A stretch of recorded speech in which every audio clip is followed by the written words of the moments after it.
Nungsi kahen sit pa adunan.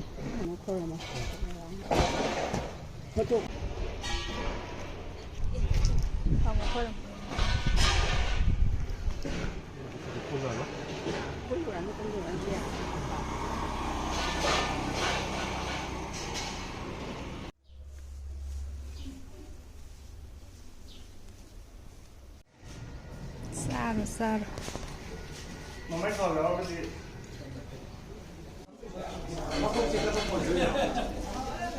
a som sai theo rồi mà akhoi na som pa ya ai manung da sanga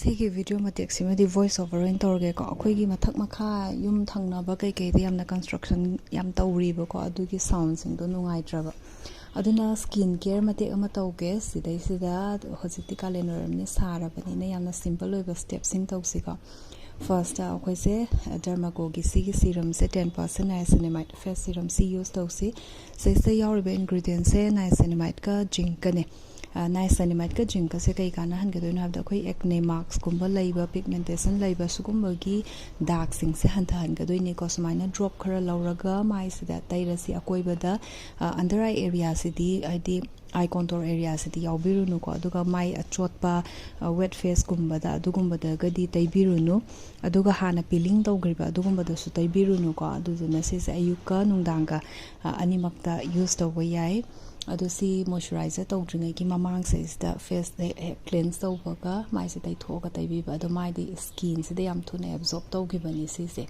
aduga si se glow su yamna phangbani si tawgra matungda kyam kana bani ko aduma akhoina sunscreen amadi suntoi soidana kaino tawse taisan je hojikan di sunscreen se white cast laitaba yam oire sidi 1% hyaluronic sunscreen aqua gel sigi sini SPF 50 aduga PA plus se marine yauri se ko aduga broad spectrum ju oiba blue light protection ju oi ko hyaluronic acid ne vitamin E ne yauri se aduga dermaco gi products sing se loina fragrance free atani sulfate free dye free paraben free mineral oil free simain oi ko adu yamna thuna absorb tawbani skin se the blue light protection jina akhoi gi phone dagi kari dagi phangba sugum light dagi sokan ba se su phan ga doni ko adu yam phasana absorb tawbani mai se skin si dai se soft oira kan du da yamna hyaluronics na hydrate tawra kan thamba do adu mai na oi ga doni ko aduna dermaco gi products se skin care se sinaba nungai ba khaktang na tana magi dermaco dagi leiba akhoina any pot ama leiba matam says da akhoigi orders se karai da link tawgodoino haibada child amada link tawgodoini ma se educate tawgoda mateng pangna na bhumi ga loina na ko aduna chahi amada 10,000 henba students se moina adumaina mateng pangna na bagi pandam thambado adumaina su oi adu products sing se kai da phangi haibado I link to description box da piram ge aduga my dermaco dagi leita di day 2023 si haptar di 20% off laini ga lei sing jam phazana sat laban juba ko sing je phazara yam sat khabazan apom su yauri saza kar nakan yes takta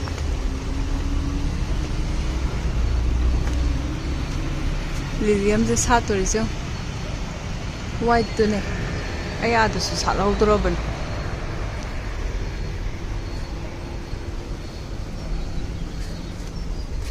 sum lai ra sala kan de yeng han ge yam phazana ki re sima di lai how do khonga me lai phasa bang sa le tus de khra lai kat na gra ban pukta kian so dong phazare de sima de han da ja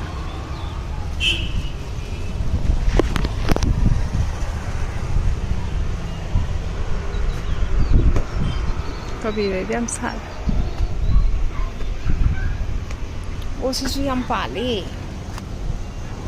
Tu. Dama pal. Atus yam tharame.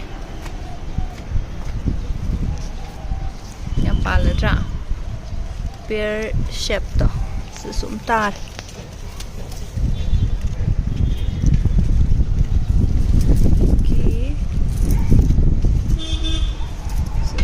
Sarong pale hore ngak le ga thek pa yar ne ka phoi si suma pan chai jo ma siam pha je ong se charong si to pha ja heksi sima khak ke lambas ire ka da ba ai lak pa da gi karak ta ngai di wom je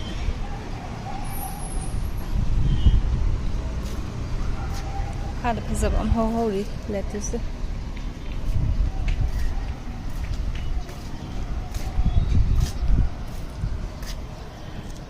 Okay.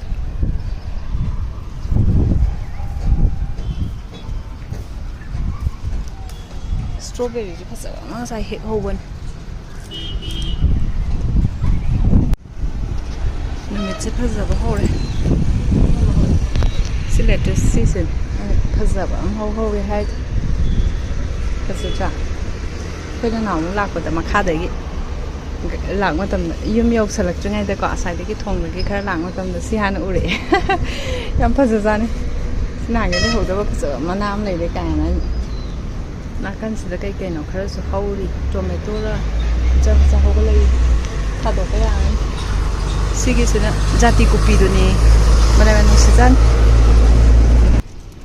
nang sai khun ba du ne sina angang ba khara kak pa ne ase mul la lei na amun amun ba sang kak se ba ko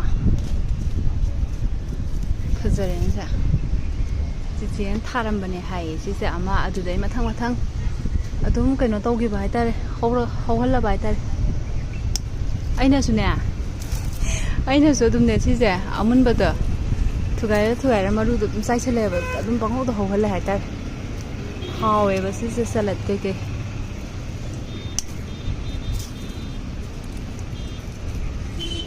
wah sisi yarani salad cha ba yarani sisi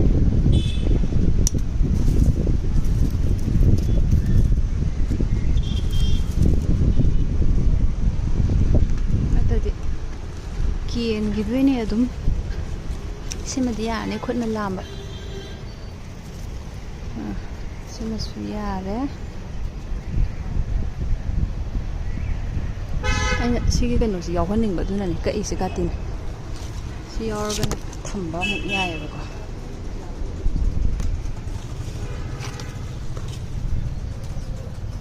Sukaksi. Kaya ta ja sanu. O sima di pulok ka yari sumaina.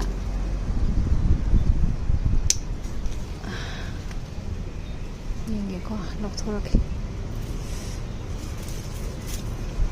Tuh. Pulak mulle ba. Masih kunci. Cái nồi su yam haoghre ne. Kaphoi. Kaphoi ki macai cái nồi se thin le ka ting khang je. Sti jo. Ra jo no su khra makham da su u gim ne ba. Later. Dagi sure mal sisu dum he yani smana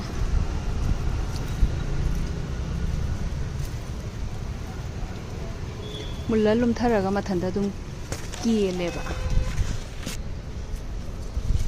tomato angang bom su pal hori yeng han ge yam phasa sane charong yam he khram ni khupa nam ni ko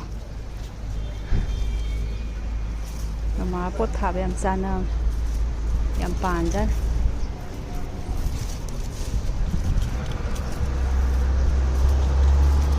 amun basang heksi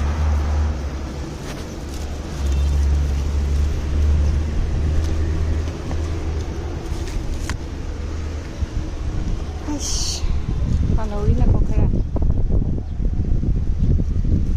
zare sila sama ꯆꯔꯣꯡ ꯁꯣꯝ ꯃꯈꯥꯗꯒꯤ ꯌꯦꯡꯍꯜꯂꯛꯀꯦ ꯐꯖꯕꯒꯤ ꯆꯔꯣꯡ yes ꯃꯣꯔꯣꯛꯁꯦ ꯐꯖꯔꯗ꯭ꯔꯥ ꯂꯣꯏꯅꯃꯛ ꯄꯥꯜꯂꯛꯑꯅꯤ ꯁꯨꯝꯕ ꯃꯆꯥ ꯈꯔ ꯀꯨꯡꯁꯟꯅꯕꯁꯦ ꯈꯔ ꯂꯧꯊꯣꯛ ꯌꯥꯔꯅꯤ ꯇꯣ 시수 ꯌꯥꯝ ꯍꯦꯛ ꯌꯥꯔꯅꯤ ꯍꯦꯛꯑꯒꯦ 시수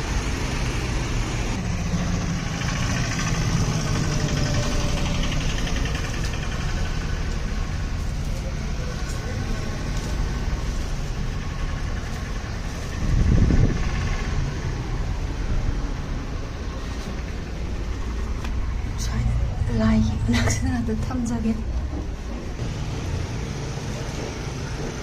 그래서 그거는 몰라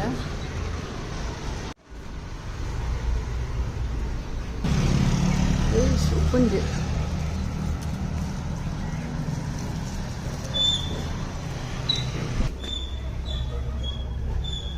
총기 홍지도 파진다 불렀거 야 불렀거 불렀 마락도서 아문도 아니야. 오픈 딜로이람니? 사자의 구청. 마락도기다 아니 레이도. 아마 자롱 지기 다모는 라모부디 팡이 뭐 손대서 해주야.